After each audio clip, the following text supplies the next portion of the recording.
Happy Thursday. So glad to be talking to you today. And let me just get my mic so it's not completely blocking me there. Sorry if there was a little bit of noise. Shouldn't have been too bad.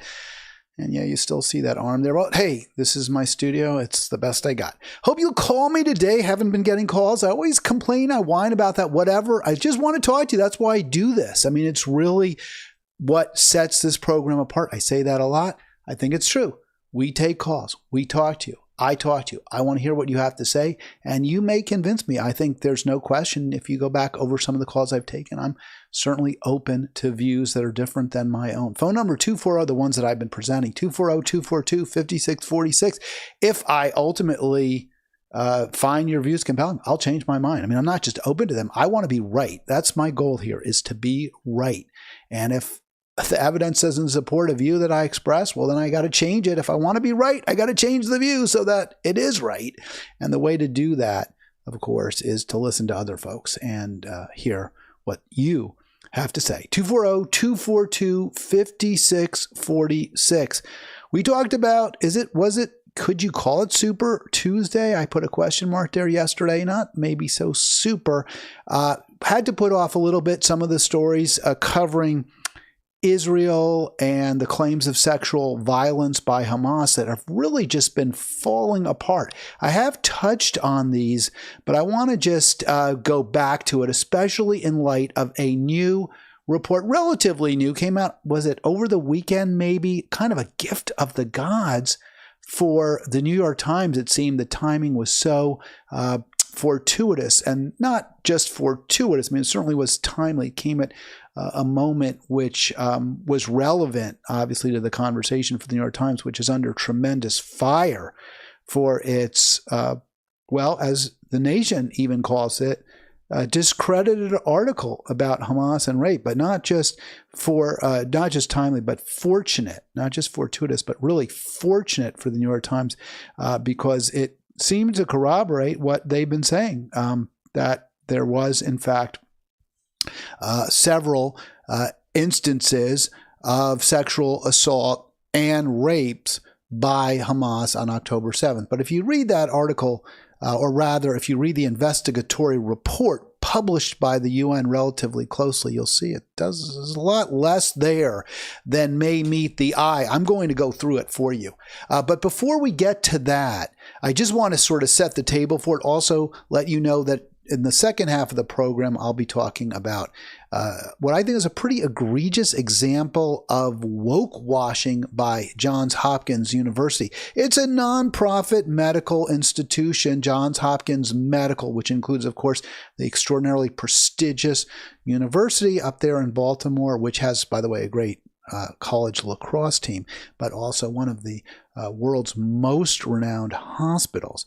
And they also are extremely wealthy.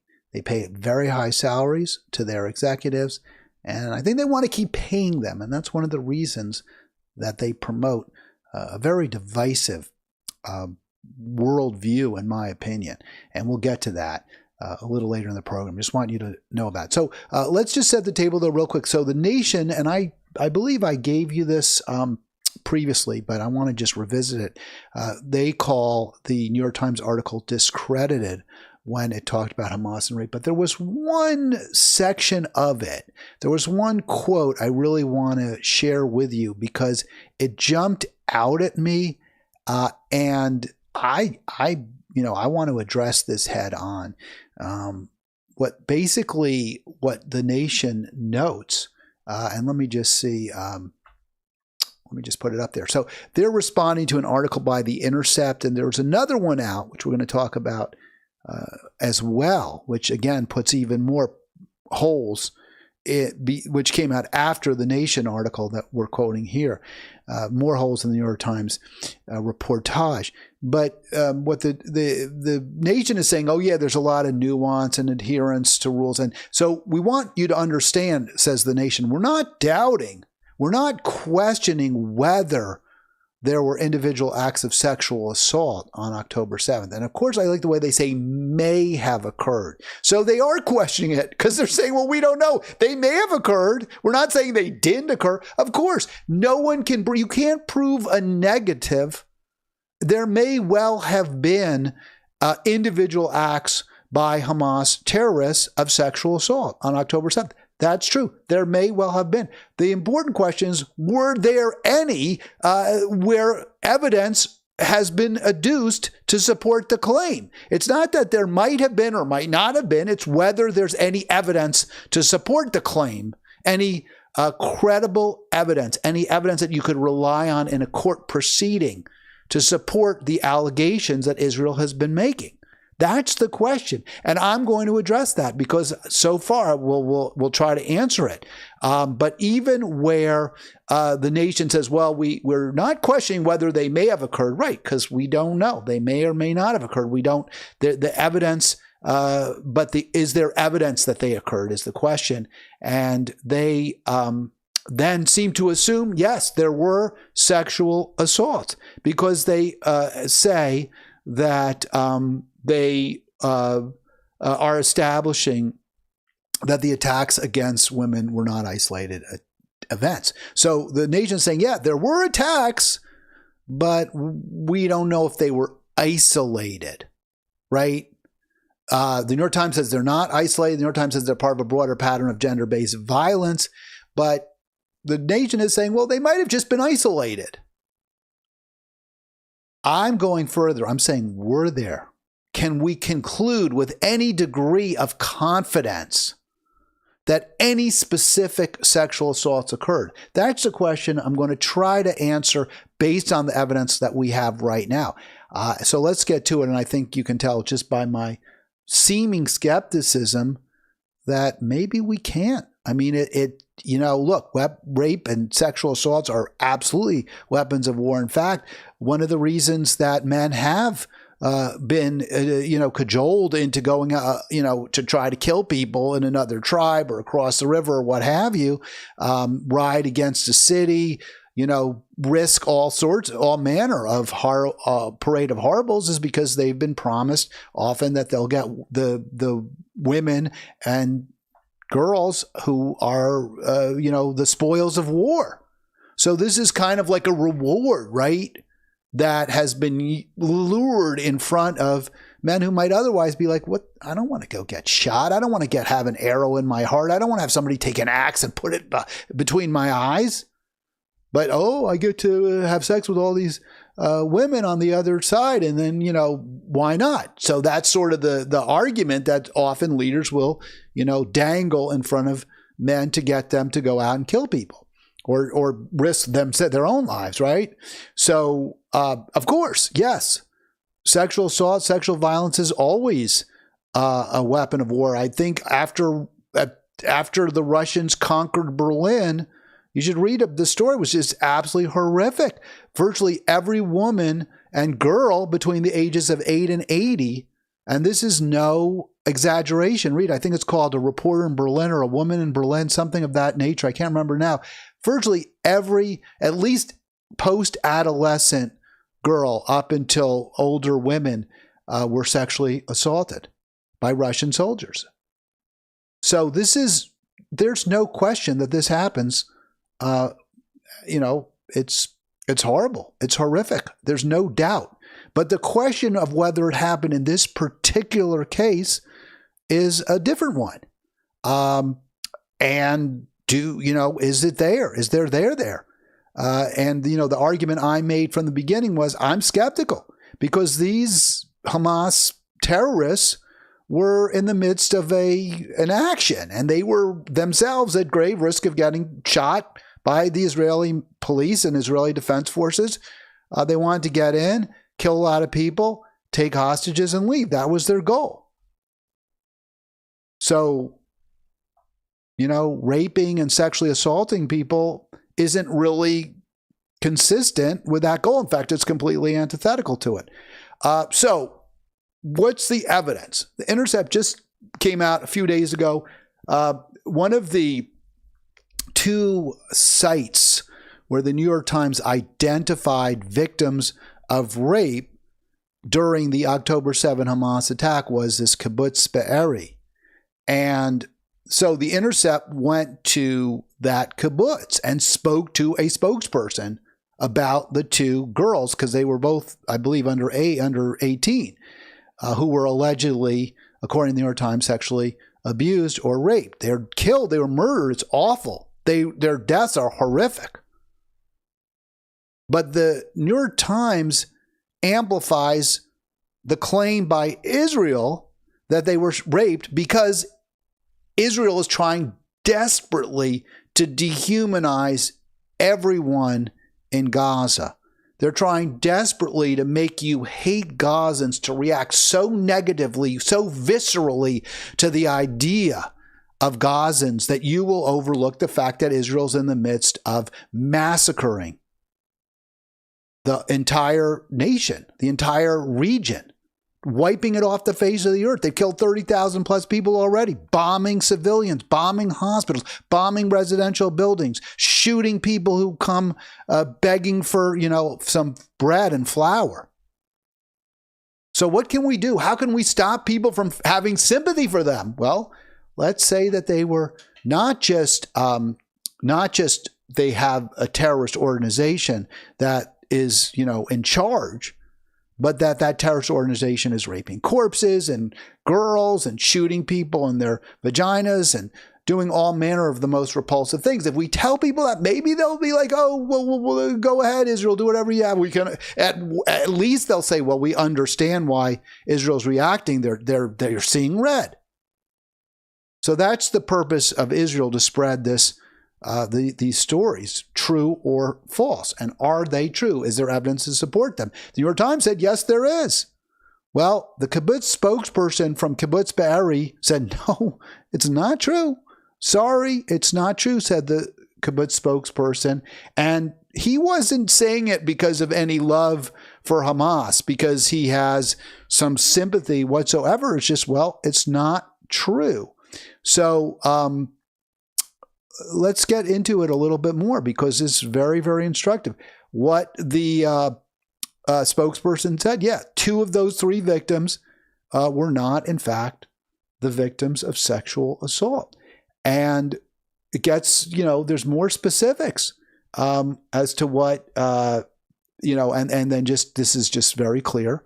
The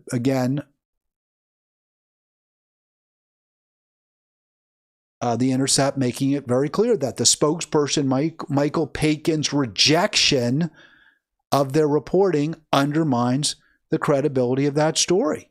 So the story had 3 victims, and they're specific. It's not just, it's not true. Pakin is real clear. He is just saying they weren't subject. He's not saying that they weren't shot. They were. It's awful. And I think one thing that, what's her name? Crystal Ball has done is she's always, prefacing her discussion of what Israel's doing. Well, they also were victims. They were subject to terror attack by Hamas. And I don't generally do that, because I think to a very significant degree, the two are disconnected. The Hamas attack on October 7th, yes, it was a pretext for Israel to go in and start massacring Gazans. It was a pretext, but it wasn't the underlying reason, in my opinion. It was just sort of an excuse for Israel to basically amp up what it's already been doing, taking land from Palestinians, killing Palestinians, shoving Palestinians aside, ethnic cleansing. Pakin saying, no, they were shot. I'm saying just, not because it's not awful, says Pakin. It was awful. But in a way, he wants to use that word just because he knows that Israel is using the specter of sexual abuse, that these victims were not just murdered in cold blood, but they were also, raped and molested, either while still alive or, tortured while alive, or after they were dead, desecrated, because Pakin knows that's a powerful distraction for many who would otherwise question, might really even, allies of Israel, relatively strong Zionists in the United States might be like, well, I don't know, maybe Israel's really going too far this time. But then when they hear about sexual, rapes of teenagers, they're like, well, maybe they're not.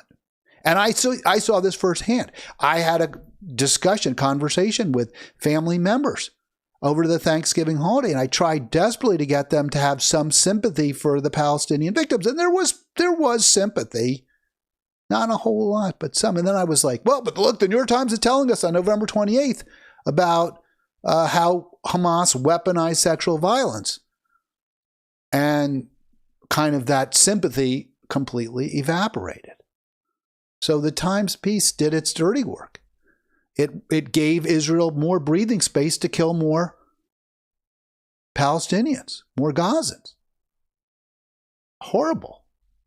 So I think that's why it's so important that we examine this. We point out when you're being lied to, when we're being lied to. And it's sad because the New York Times has done it's a really important newspaper. It really is. It does an awful lot. And a lot of times it gets things right. Like, I'll give you an example. It talks about the climate catastrophe. It doesn't sugarcoat it I wish it talked about it more, but it does. It doesn't lie about it. It doesn't pretend that there's two sides to that story.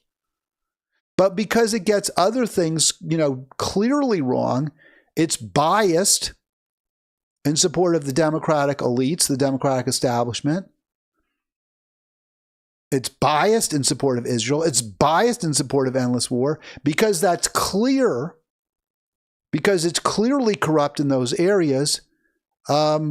People like Jimmy Dore, who correctly note the failings of the newspaper, the very, very serious, dangerous failings of the newspaper, the harm that those failings cause, are also, though, able to disregard important news that the paper covers, important stories, critically important stories. For example, the climate catastrophe, the climate holocaust. So here's Mondo Weiss. And remember, there were three alleged, by the New York Times, 3 victims of sexual assault by Hamas, identified not by name, but to a degree where good reporters could go out and figure out who they were and investigate. So those 2 sisters at the kibbutz, according to the spokesperson, were not raped. What about the 3rd woman? That's Gal Abdush. We talked about her a little bit before. Mondo Weiss, I went to them. They did a really nice job covering this. And there'll be people who say, well, they're not reliable. Mondo Weiss hates Israel.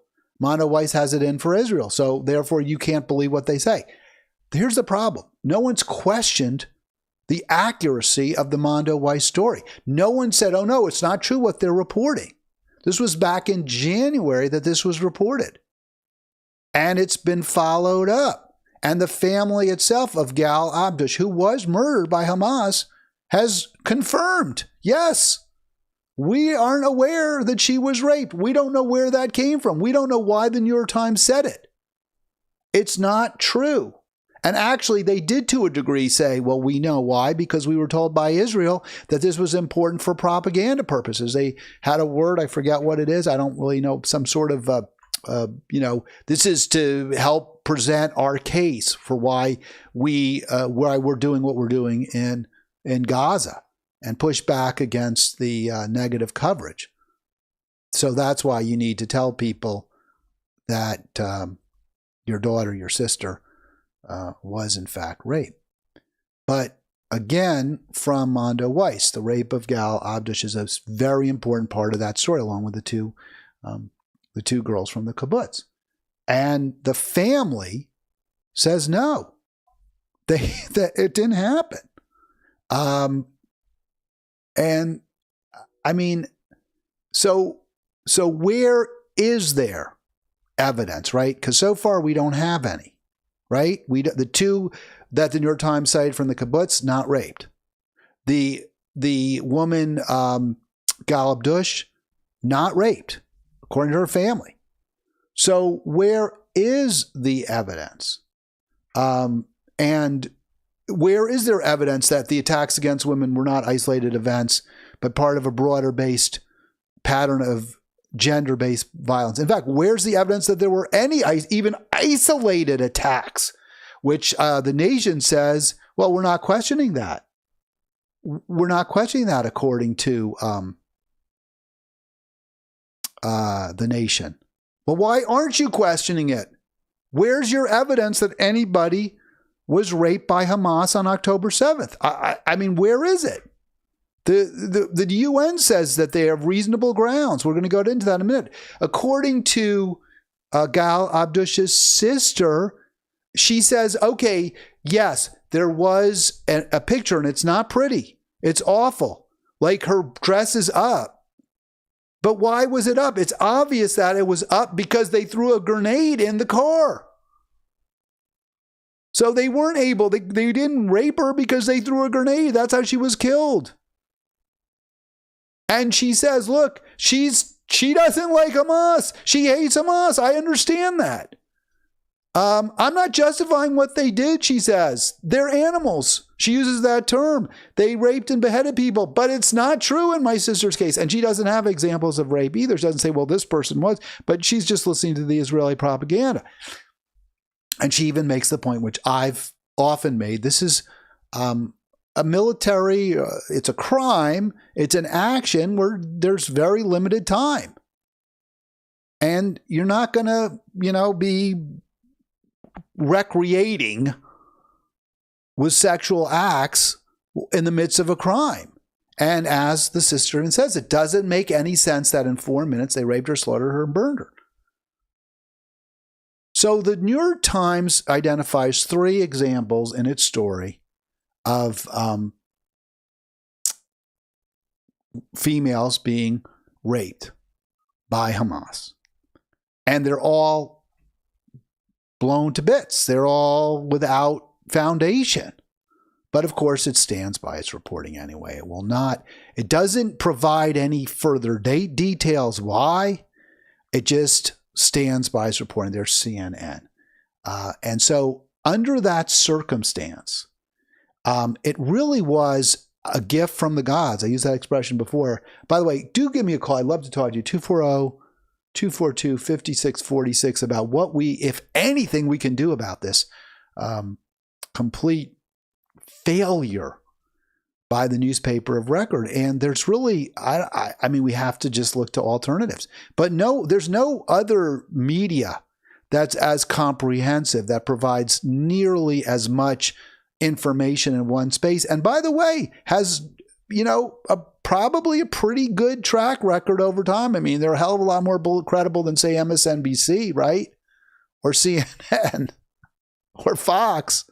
I mean, we sort of need the New York Times, as bad as it is. But the Times says, no, we're standing by our statement. We remain confident in the accuracy of our reporting. And stand by the team's investigation, which was rigorously reported, sourced, and edited. I thought that was an amazing statement because, and that's fine. You should stand by your reporters. You absolutely should. And what did their reporters say?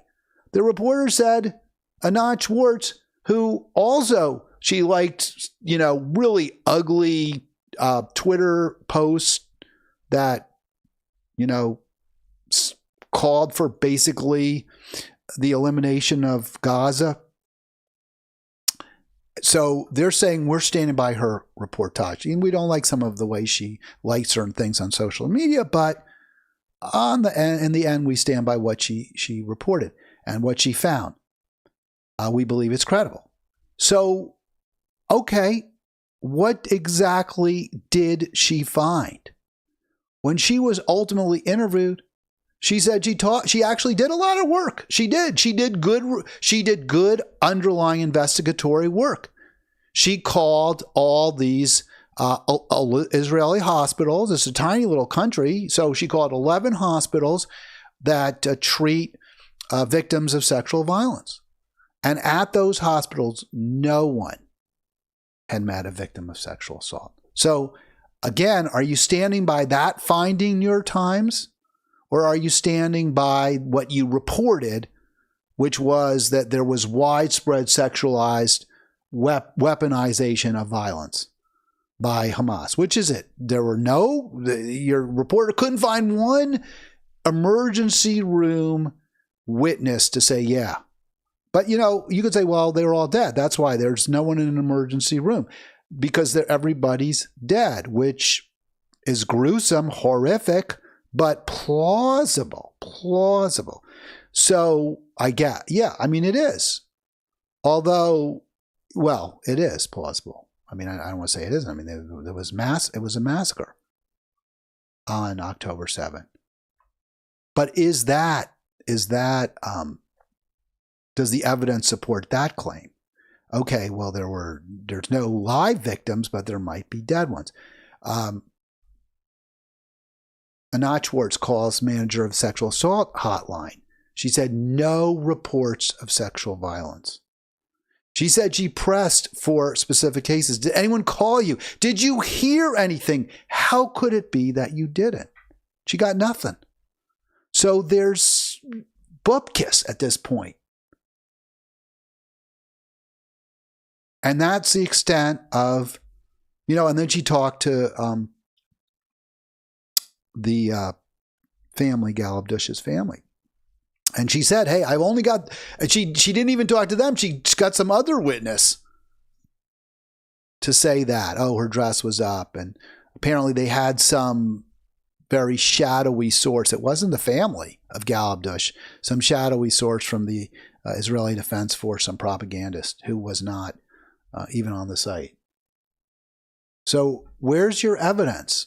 If you're going to say, well, we're not doubting that there might have been sexual assaults. Well, where were they? What were they? Who are the victims? Why do you believe that?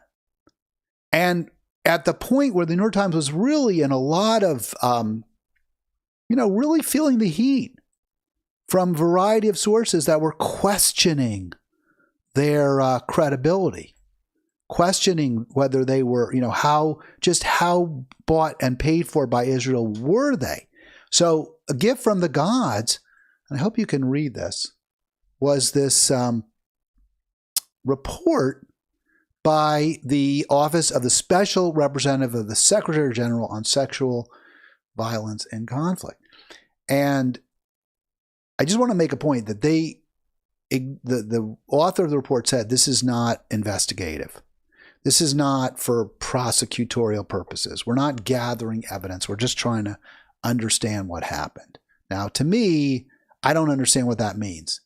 You're trying to understand what happens. Well, how do you understand what happens without knowing, without gathering evidence, right? It's the evidence of what happened that you're seeking. So I don't understand this parsing, this hair splitting, but whatever. So the report has this. We have reasonable grounds to believe that conflict-related sexual violence occurred during the Oct 7 attacks across Gaza, periphery, including rape and gang rape, and they'd say 3 locations. So let's go through it. So across the locations, we found several fully naked or partially naked bodies from the waist down, mostly women.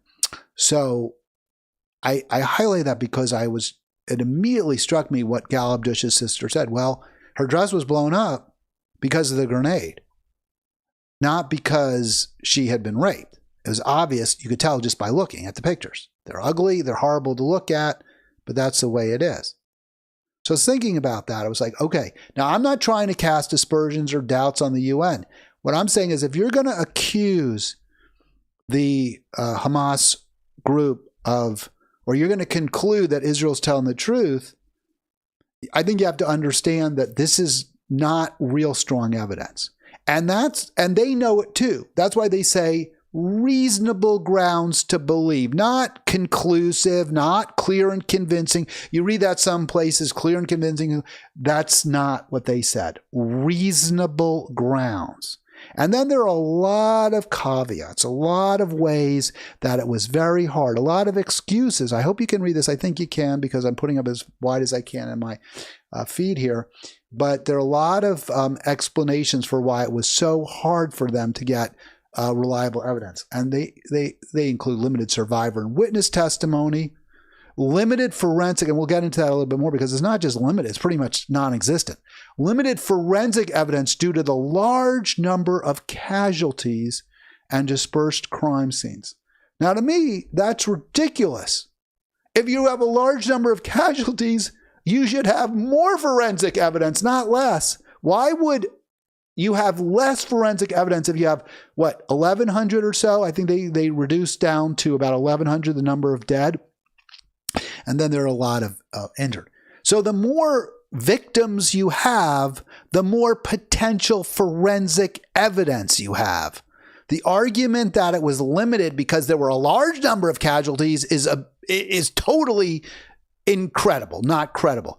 Also, dispersed crime scenes, that would also tend to mean you'd have more forensic evidence because you have lots of different police and other law enforcement people coming to those scenes, right? You have one in one town, one in another town, one in another city. So maybe one police force doesn't have their camera crew with them, right? So that's why we don't have pictures. But another one should. And even if they don't have their camera crew, what they might have is they might just have their cell phones, right? Or if you had one site where the people didn't have their cell phones out, maybe in another one, they would have their cell phones out. So this seems to me a totally non-credible reason for them to have what they call limited forensic evidence. And then they also was a context of persistent hostilities. Well, it wasn't really persistent. The terrorists came in and then they left. They committed their crimes and they left. They terrorized the populace and they left. So it wasn't persistent. Those scenes were ultimately secured. And the police there, now I'm not saying the UN should have gotten that evidence, but you'd think law enforcement would have. So again, the arguments just don't stack up. They just don't hold up. There's some more. They give a lot. The UN gave a lot of reasons why, we can't really prove our case. We can only say, there are reasonable grounds. The survivors of the 7 October attacks didn't have trust in us or in the United Nations. I find that completely non-credible. Israel is desperate to convince the world that the Hamas terrorists weren't just killers, but they were mass rapists. They want to terrify you with the specter of the sexual animal, right? This was what the Nazis did. You'd see propaganda the Nazis presented of Jews, caricatures of the hideous Jew lusting after the pure Aryan Madchen. So Israel is trying to present the Hamas and by extension all Gazans as sexual predators after the pure and innocent Israeli. If anything, Israel would be completely blasting from the hilltops all of the, every example they could come up with of sexual violence against Israel. So this idea that there isn't trust, and that's why they wouldn't talk to us, the victims, makes no sense. It's again, not believable. It's not, in fact, and we know it isn't because we saw that there were victims who went right to the media. Gal Abdush's family, the kibbutz spokesperson, went right to the media and said, no, they weren't raped. It's not true what the New York Times told you. So I'm not buying. And then, they say, well, they had limited ability to get forensic evidence. And again, they're not law enforcement, but it's not limited. If you look at the actual wording, they don't have any at all. The absence of comprehensive forensic evidence. Not like we only had a little bit. We don't have any. There are no semen samples. There's no blood samples like that would support the claim of rape or sexual assault. There are no, defense. Maybe if a victim of sexual assault was clawing at their assailant. So there was some blood under the nails or skin. No, none. It's not reported. If it's there, we don't know about it. It hasn't been told us. So again, where I question the argument, oh yes, there was sexual assault. Maybe there's reasonable grounds. There's evidence. No one's questioning whether it happened or it may have happened. Right. We're not questioning whether it may have happened. The question is, what evidence is there that it did happen? Is there any? Is there any at all? Have you adduced any? It sure as hell doesn't seem like it, does it?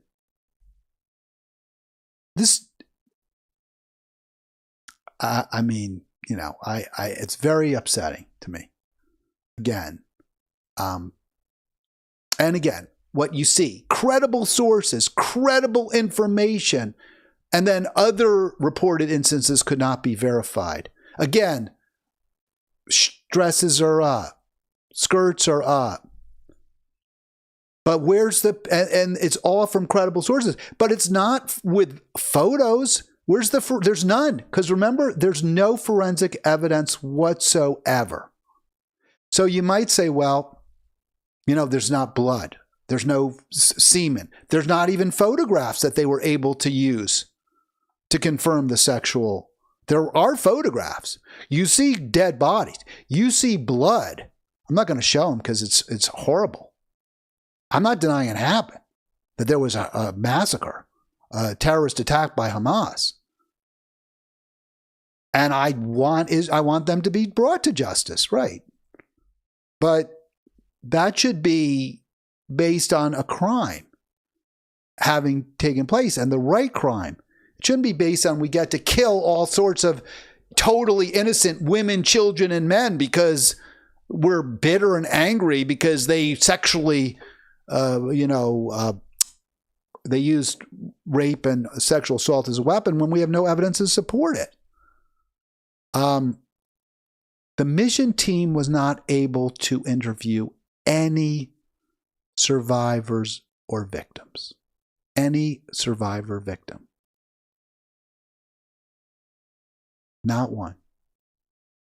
No forensic evidence, no witness, no victim interviews. But there's reasonable grounds to conclude it happened. Okay. So despite that conclusion as to what happened on October 7th, which doesn't appear to be based on any evidence that I can see, or any credible evidence, the UN team did come up with the right answer.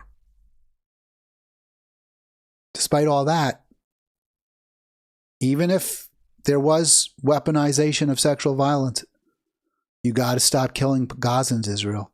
We urge all parties to adopt a humanitarian ceasefire. That's on Israel. Israel is the one that is killing Gazans, dropping bombs, shooting at people who are queuing up for bread.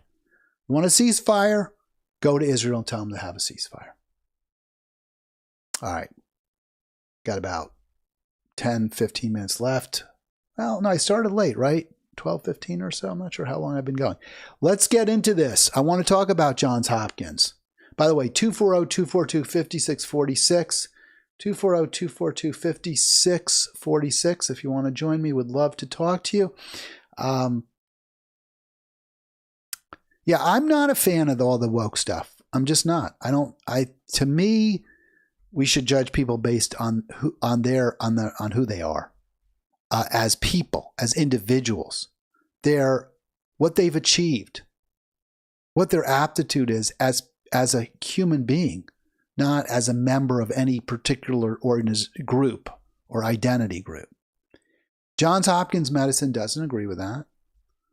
So they have this, and by the way, that focus that I have on the individual, I believe has very, very positive, if you carry it to its logical conclusion, would have extraordinarily positive ramifications on people from groups that are purportedly, ostensibly the beneficiary of diversity, equity, inclusion. So to me, if you're a person of color. And you're saying, well, we're not represented. We're not fully, represented at Johns Hopkins and the medical teams. And we live in poor poor neighborhoods. My answer is, well, everyone should have enough and no one should have too much. And so if you are poor or you're working class or your salary doesn't provide enough for you to purchase health care in a home, then we need to address that directly. We need to make sure every individual in this country has health care. Whenever they need it, they have it, period. It's not access to, it's not insurance, it's just healthcare. You get healthcare, period. You have shelter. You have a nice, not just shelter, a place to live, a nice place to live, safe, secure, clean environment, period. Not because you're a member of a traditionally disadvantaged group, but because you're a human being.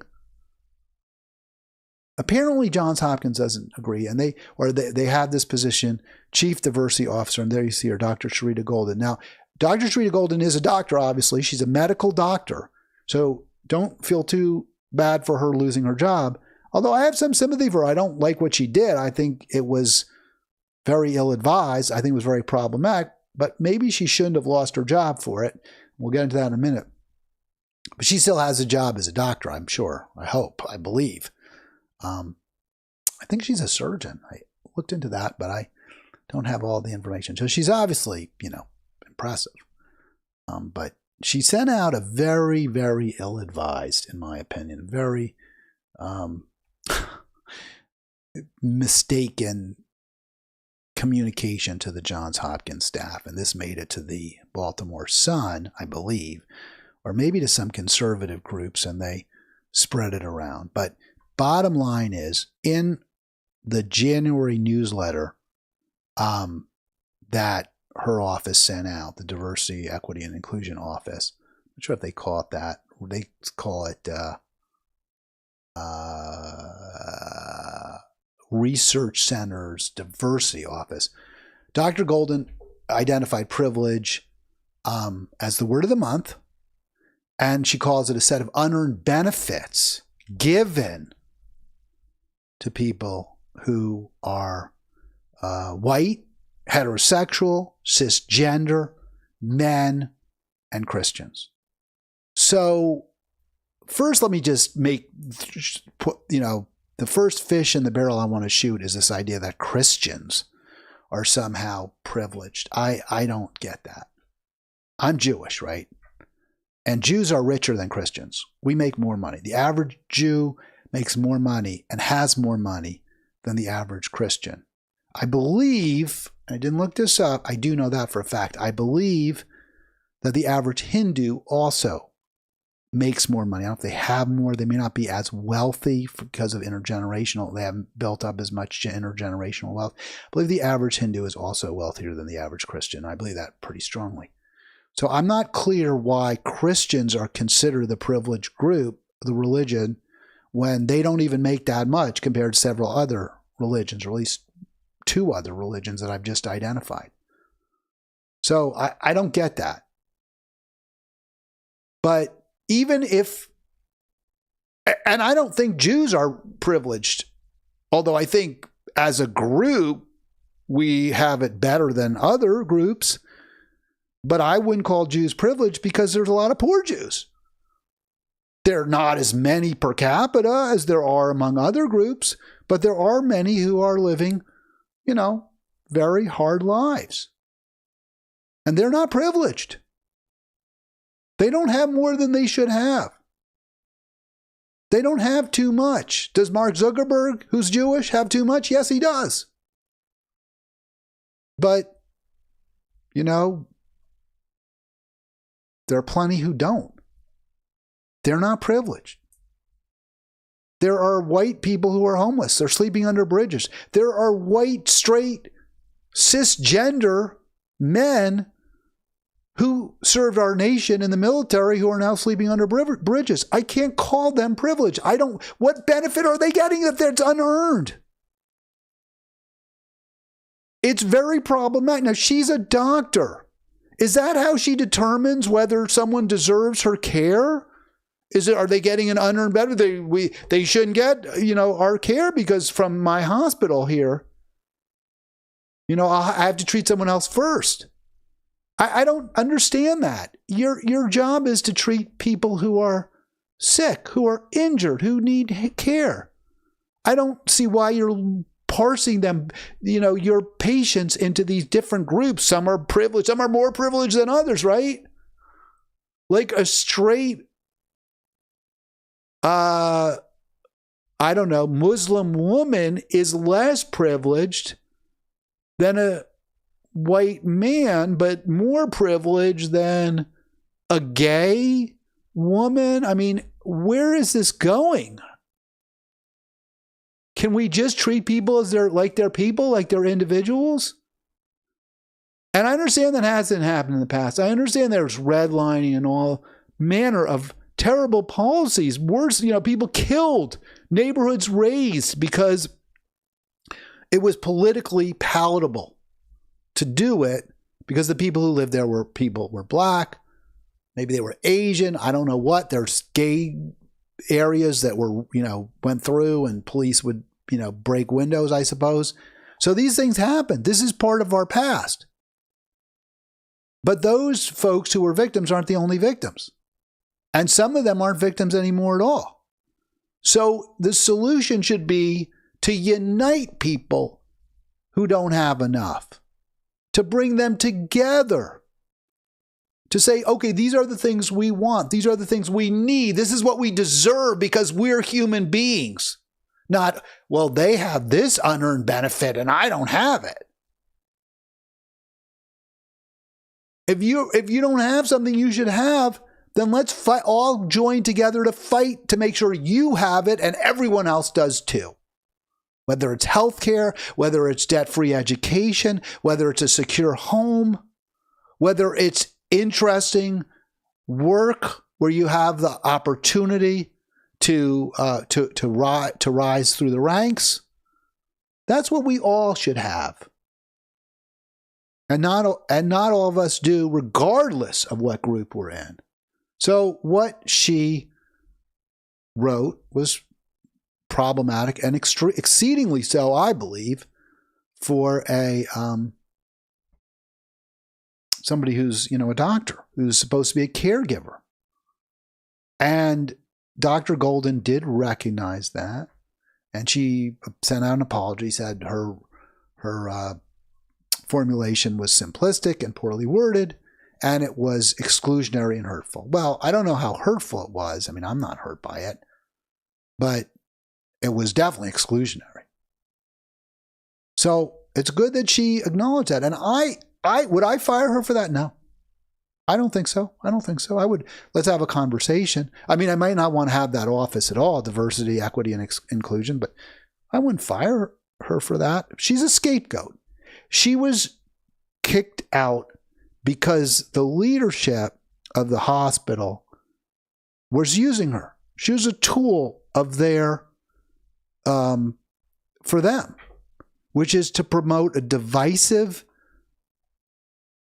construct, this one of privilege, and that privilege is based not on how much money you have, not on how much you personally own, possess, not on what you control as an individual, but on whether you're a member of a particular group. And that's a very pernicious, in my view, theory, dynamic, whatever you want to call it, because it, again, pits people against each other who should be allies. But it does work for the people at the top. They sure benefit, and they weren't happy. The president of Johns Hopkins, heard a lot, got a lot of heat for this. And the black faculty and staff was also not happy. And I don't blame them. Again, I don't think she should have been forced to resign for that. And the reason I don't think she should have been forced to resign is because I think she was doing what she was paid to do.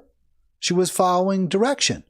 She was pursuing a particular messaging strategy that her boss, whatever, the president of the Johns Hopkins Medical wanted her to do.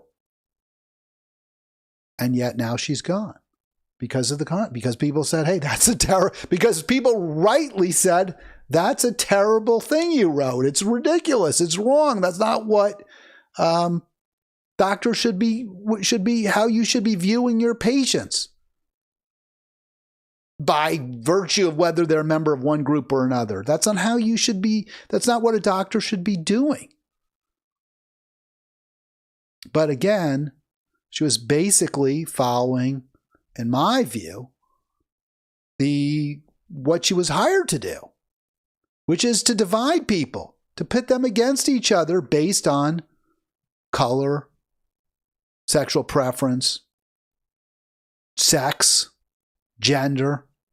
That's what her job was.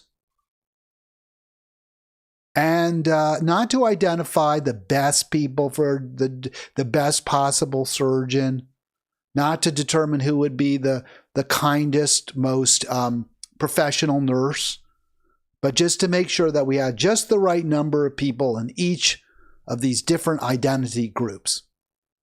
And why would the president, Ronald Daniels, want to do that? Well, he made $3.2 million back in 2019. I couldn't get more recent data, but he's up there. Third highest compensated private college president in the United States, meaning that I guess Harvard was number one. I don't know. I don't even know if Harvard was number one at that point. And it was really, his total take home was over $4 million. He had earned $3.1 million from Johns Hopkins Medical and then another $1.2 million. This guy is elite, totally. He's 0.01%. That's an extraordinary amount of money. And we hear about billionaires. Who here is going to make $4 million over the course of a lifetime? Over 40 years, that's $100,000 average a year. Very few people are at that level. This guy is at the very tip top. And he makes a lot of money. His group makes a lot of money from for-profit healthcare. Yeah, they're a nonprofit. But Johns Hopkins is real big in the for-profit healthcare scene. For example, they market their Advantage Maryland plan. And we all know Medicare Advantage is really Medicare Disadvantage. But there you go, Johns Hopkins Health Plans. This is something they're profiting from. What better way to keep poor, working, middle class, blacks, whites, Asians, men, women, trans, gays, straights, what better way to keep them from uniting and saying, wait a second, this for-profit healthcare system sucks. It doesn't work for us.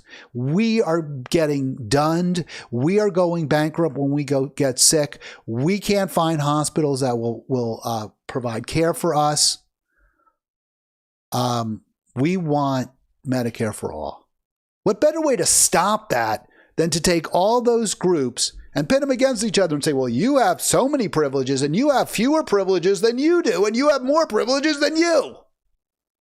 That's exactly what works for the people at the top with the multi-million-dollar salaries and who are getting it by virtue of this horrible, corrupt system that we have now. Sharita Golden was doing exactly what was in the best interest of her boss. And when it all came to light, she was the fall woman. That's all. So they're promoting Medicare Advantage at Johns Hopkins. It's very, very bad for the people of Baltimore. Here's an article that was published in My Elder about how these plans are. And remember, this is a Baltimore institution, Johns Hopkins Medical. Something that the city is incredibly proud of. Now, we have one of the finest institutions in the world, the best hospital in the world, Johns Hopkins. So it takes a lot to go after them. But there you see milder Medicare advantages and oxymoron. More advantages than disadvantages. That's not the Baltimore commentary. Here's the Baltimore commentary I was looking for. But again, so Hopkins is profiting by selling these crap plans that don't cover everything to people who don't know better. And it has the Hopkins imprimatur on it. So people think, oh, it's really good. So here, guest commentary. Healthcare for people, not for profit. And this is Jan 10, 2022.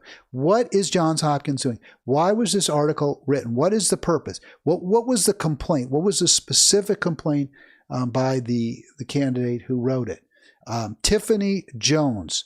And here she talks about just how bad Johns Hopkins is and what exactly Johns Hopkins Medicine is doing. This is a civil rights advocate. So look, if anyone should you'd think a civil rights advocate, Tiffany Jones, would presumably, possibly, and I don't really know what her views are, but you'd think, well, they might be a fan of Johns Hopkins because Johns Hopkins has that DEI program and they hired Dr. Golden to head it up.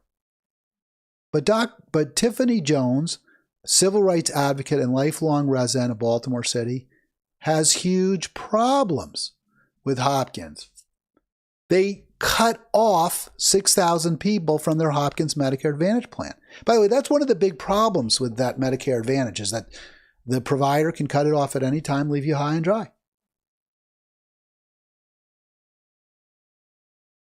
So, that's the group that's promoting the DEI. The group that profits very handsomely, the individuals who are getting rich, very, very, very rich, from a corrupt program that leaves people high and dry without health care coverage or maybe facing poverty, penury, what have you. And it's not just promoting these lousy plans that Hopkins makes its top executives rich. The ones who promote these Medicare disadvantage plans. It's not just that. It's actually going after poor patients, people who, needed care, who may not have their own doctor. There may not be there may not even be a clinic in their neighborhood, or it's hard to get to, or they have to take a bus. So they go over to Johns Hopkins when they're sick, they're wounded, what have you. And as ProPublica reported, during the pandemic, as it was starting out, hospitals continued their aggressive debt collection practices. And there's one of them right there from the article. Johns Hopkins continues to aggressively pursue unpaid medical debts during the pandemic. Well, I guess Ron Golden wanted to, the CEO wanted his $3 million salary to continue. And so, yeah, well, if we have to go after poor people who, came to our hospital because they had no other option, we're going to just do it. And, Ron Daniels, there you go, Ron Daniels. I should remember that because Kate Daniels, my friend Kate, is going to be, did she win? She won. She's going to be the new Monterey County Council commissioner for District 5. So congratulations. When I was in Monterey, it was Dave Potter, probably one of the most corrupt. I think he was widely known for promoting the interests of developers who gave him lots of money to run for office. Hopkins is corrupt. It's run by extremely rich people who are using the hospital as their vessel to get wealthy. Very wealthy, extraordinarily wealthy. And that wealth is based on a fundamentally unjust idea of healthcare. That individuals should have to pay for it out of their own pockets, that insurance for that private for-profit health insurance companies should be able to fatten themselves by battening themselves onto companies that hire people, by battening themselves onto individuals, and by battening themselves onto the federal government and taking our tax money to serve as a middle person between them and us and hospitals and providers. And this has led to extraordinary wealth for some and death and bankruptcy for many others. Johns Hopkins is run by people who are at the top of that, pecking order, who are doing very, very well. They like things just the way they are. And the way that they keep us from coalescing around a better system, a fair system, a juster system, is by pitting us against each other and saying, hey, you're not privileged and you are privileged, they're privileged. We have to make sure that the people who aren't privileged, we give them this kind of care and those people get that kind of care. Instead of, hey, we're all people, we all deserve good care. We all deserve to be treated well. We all deserve, if we're first in our class in our medical school or we do really well in medical college, to get jobs at top hospitals. And if we're not, if we don't perform as well in medical school, then maybe we make our bones in, clinics or what, in a different setting. I don't have all the answers, of course, but the idea that hiring decisions should be based on making sure that we check every single box in our, when we present our staff lists, no, that's not the way to do it. The way to do it is you hire the people with the best credentials who've demonstrated that they're excellent doctors, care for and will provide outstanding care. And by the way, a DEI could do that. I'm not saying that we shouldn't have a DEI. That's definitely valuable. It's definitely value if Sharita Golden is identifying graduates from, HBCU school, like Howard Medical School, for example, people who are maybe didn't get the advantage of going to Johns Hopkins Medical College or Harvard or what have you, but are really good. That's fine. But if you're going to say, well, you're privileged because your skin is this color and you're not because it's not, that is not consistent, in my view, with good medical practice, with good healthcare practices.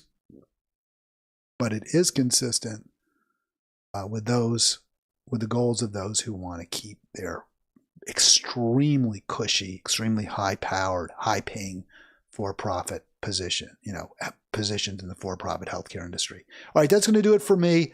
Love to talk to you about this. You can call back. I guess tomorrow is the free-for-all. So if you hear this after the program is no longer live and you want to challenge what I've said or agree with it, tomorrow's a good day to do it. Friday, the free-for-all, noon to 1. I'll be back.